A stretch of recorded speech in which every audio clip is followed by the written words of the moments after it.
Estamos de volta e você confere agora a conversa que tive com Vicente Tchalian. Ele é o primeiro homem trans a concluir doutorado na Universidade Federal de Mato Grosso. E a sua tese fala justamente do processo de renúncia à cisgeneridade, ou seja, dos padrões conhecidos dentro do que se entende como sexo feminino e masculino.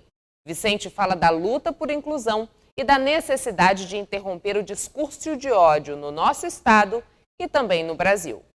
Eu queria que a gente pudesse começar esse nosso bate-papo falando qual é a relevância da gente ter, por exemplo, um mês como o mês de junho, para a gente tratar do orgulho dessa população que ainda é assassinada, que ainda sofre preconceito, que ainda precisa fazer muito mais do que as pessoas cis, por exemplo, para garantir o seu lugar ao sol, a sua oportunidade.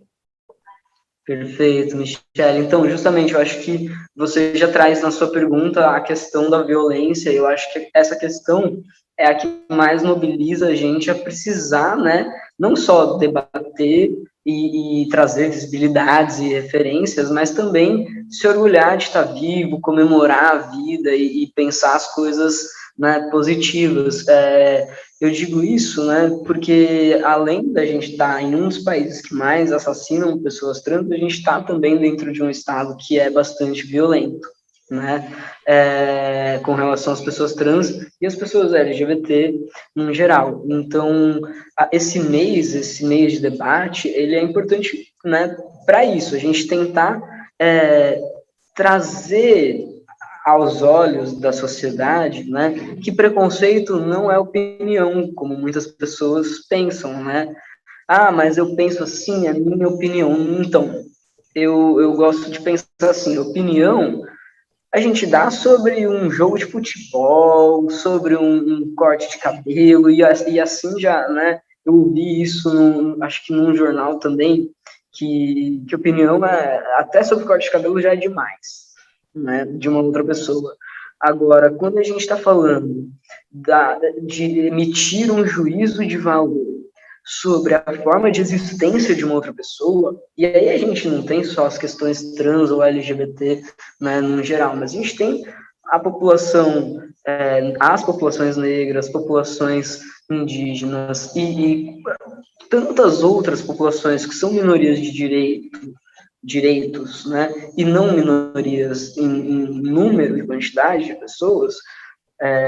Então a gente ainda precisa disso, né? Não, a gente precisa mostrar que não tem nada de errado nas nossas experiências serem diferentes, como o fato da gente viver num mundo que tem tantas expressões possíveis, tantas formas de viver diferentes, é isso que deixa o nosso mundo mais bonito, né?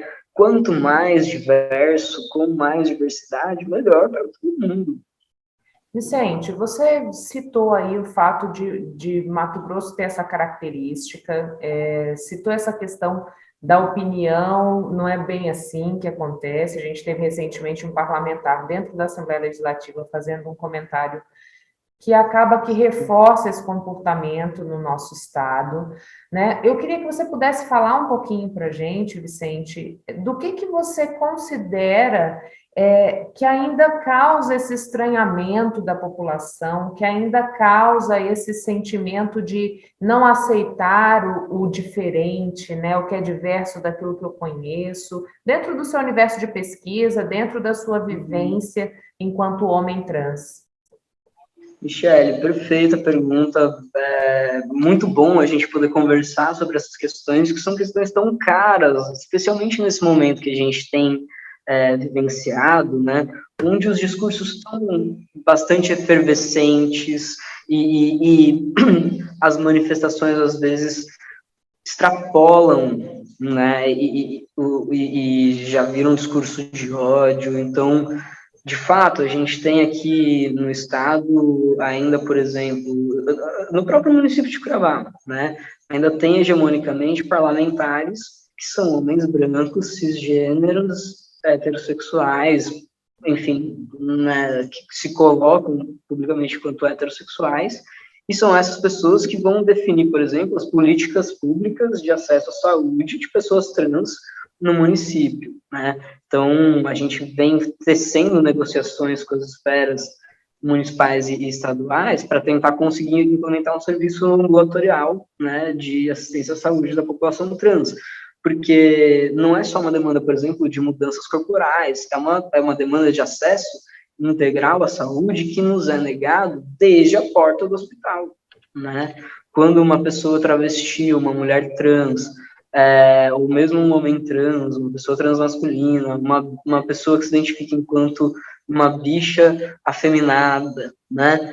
Quando nós tentamos acessar, já desde a portaria, é como se fôssemos expelidos dos serviços de saúde, desde olhares, posicionamentos, posturas, e aí, tentando responder a sua pergunta, né, eu acho que as causas são múltiplas, né, mas eu acho que, assim, se a gente fosse tentar identificar um grande cerne, né, inclusive é uma coisa que eu problematizo dentro da tese, é que a gente tem uma estrutura de Estado, né, que entende um ser humano a partir da divisão homem-mulher.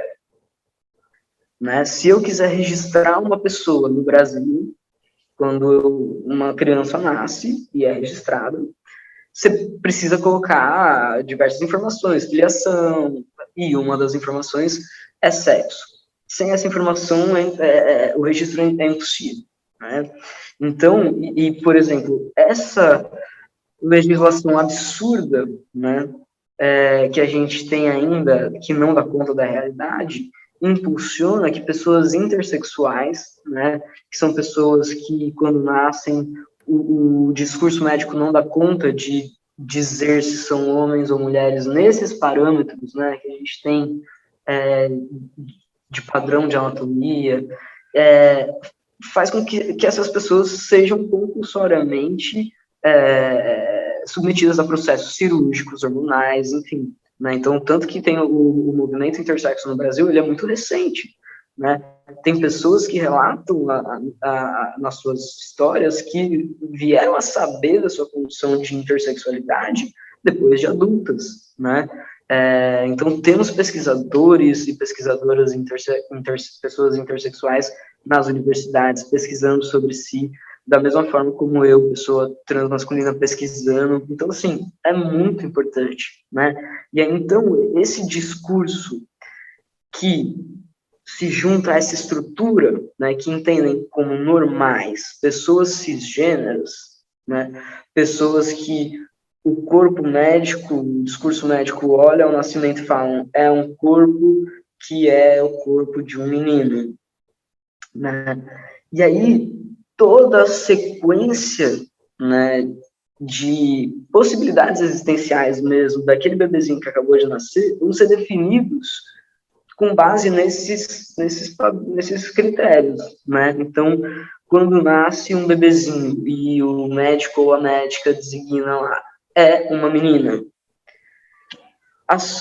O termo que a gente usa nas pesquisas é de socialização, mas as experiências que essa criancinha, né, que acabou de chegar, vai experimentar na vida, se configuram dentro das possibilidades dos papéis de gênero, né, que a gente fala, femininos. Então, assim, quantas vezes, não sei se você já ouviu isso, mas quantas vezes meninas, né, ouvem, não senta de perna aberta, não usa esta roupa, menina não joga futebol, enfim, uma série de discursos que a gente ouve desde a nossa infância, né, e que aí, ou se for o caso de um bebê que é designado como menino, esse menino vai crescer ouvindo, fala que nem homem, homem não chora, isso não é coisa de homem, quando não coisas muito piores e absurdas que a gente ainda, né, vê pessoas falando para as crianças. Então, se a gente pensar, essa preocupação com o gênero, né, ou com o sexo das pessoas, das crianças já, ela tem uma data específica. Ela se intensifica a partir do século XVI, né? É um projeto político e enfim, é um espaço curto para a gente debater coisas tão profundas, né? Mas eu acho que o grande problema é esse. A gente precisa tentar fazer com que a estrutura dê conta da realidade. E a realidade existem muito mais possibilidades existenciais para seres humanos do que apenas essas que estão sendo consideradas. De 2014 até 2018, eu ainda tinha essa aparência, né, com uma voz fina e um documento com um nome feminino. E isso me causou, assim, inúmeras situações ou de constrangimento ou de violência mesmo, né? A sociedade é o que você mesmo diz, né? É violenta, é homofóbica, né? E os índices estão aí para mostrar isso. Então, e hoje eu sinto essa incidência, assim, maior por conta da situação que a gente está vivendo, né? Acho que é isso. As pessoas entendem mais, as pessoas que não aprovam, né, que acham que tem que aprovar alguma coisa, e aí acham que tem direito de não aprovar, elas identificam muito mais fácil as pessoas trans hoje em dia, né? Então, eu sinto que essa incidência mudou. Eu sofri mais situações de violência nos últimos 2 anos, né? Você falou aí pra gente, né? Você é o primeiro homem trans que defende uma tese de doutorado na Universidade Federal de Mato Grosso. A gente sabe que o acesso ao ensino superior das pessoas trans ou dos travestis, ele é muito mais reduzido, vamos dizer assim, né? E embora não seja um homem trans negro, como você disse que seria muito mais impactante, isso também traz um peso para falar e discutir essa questão do acesso ao ensino também, né? E as oportunidades. Como é para você tratar desse assunto dentro de um universo acadêmico, né, sendo integrante ou público da pesquisa? Como que é esse processo e o que isso representa nessa luta da comunidade? O acesso à educação, não só para pessoas trans, mas o acesso à educação no Brasil e à educação, no geral, no Brasil, o acesso é restrito, né? O acesso é para uma elite que as pessoas acham que tem que existir, né? E só o fato das pessoas acharem isso já é muito absurdo, né? Porque o ideal é que não existam essas diferenças, né? Então, e assim, por outro lado, né?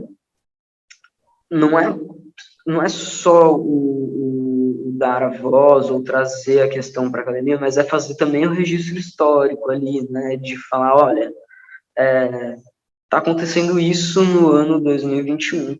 Na tese, eu trago a minha voz enquanto pesquisador e trago mais 5 vozes de colaboradores da pesquisa que foram entrevistados. Então, é registrar essas histórias de vida como vidas possíveis num país que a taxa, que o índice de mortalidade é alto e que a expectativa de vida é 35 anos, né? Eu estou para fazer 33 agora no final do ano. Então, faz a gente pensar essas questões assim, também, né?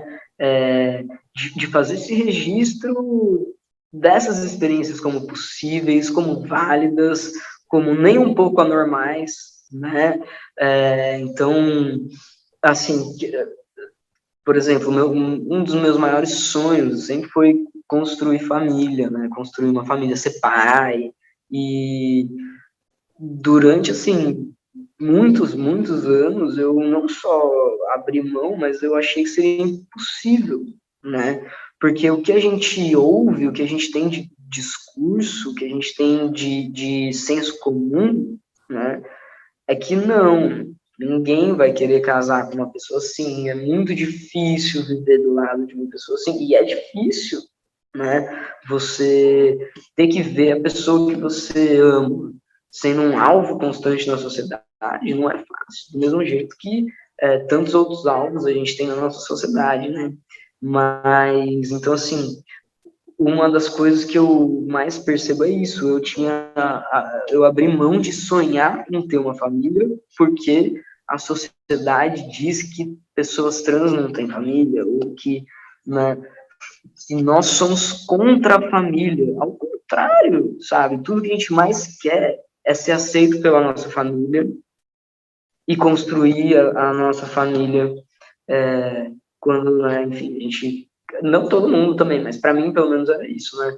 Mas, assim, eu imagino que a grande maioria das pessoas só queira isso. Então, para mim é muito surreal que algumas pessoas que acham que têm direito de concordar ou não, né, com a vida das outras, seja por qual motivo for, né?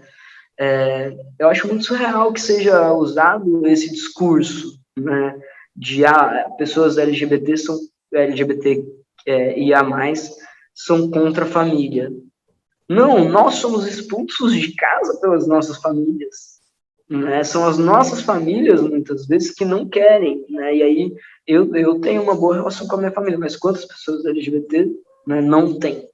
E são privadas de ter, né? E junto com isso, uma série de consequências familiares, sociais, dessa ausência da família.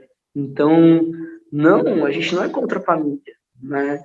A gente não é contra, a gente não é contra nada. Essa que é a questão, né? Só queremos fazer parte, né? Só queremos fazer parte como toda pessoa tem direito de fazer parte. A gente tem uma Constituição que prevê isso, combater esses discursos, por exemplo, né? Trans não tem família, trans é contra a família, eles querem destruir. Não, a gente não quer não, né? A gente quer construir um mundo melhor para todo mundo, né? Um mundo de menos violência, porque se a gente pensar, por exemplo, que a violência de gênero no escopo das violências feminicidas contra as mulheres, sejam elas trans ou cisgêneras, né? Também estamos em um dos estados, um dos países e um dos estados mais violentos para as mulheres, né? Se a gente pensar essa questão, ou mesmo na questão do racismo, né? A gente precisa começar a falar e agir, né, para ontem. A gente está no século XXI. Não tem mais como a gente sustentar discurso de ódio, falar que isso é opinião e achar que está tudo bem.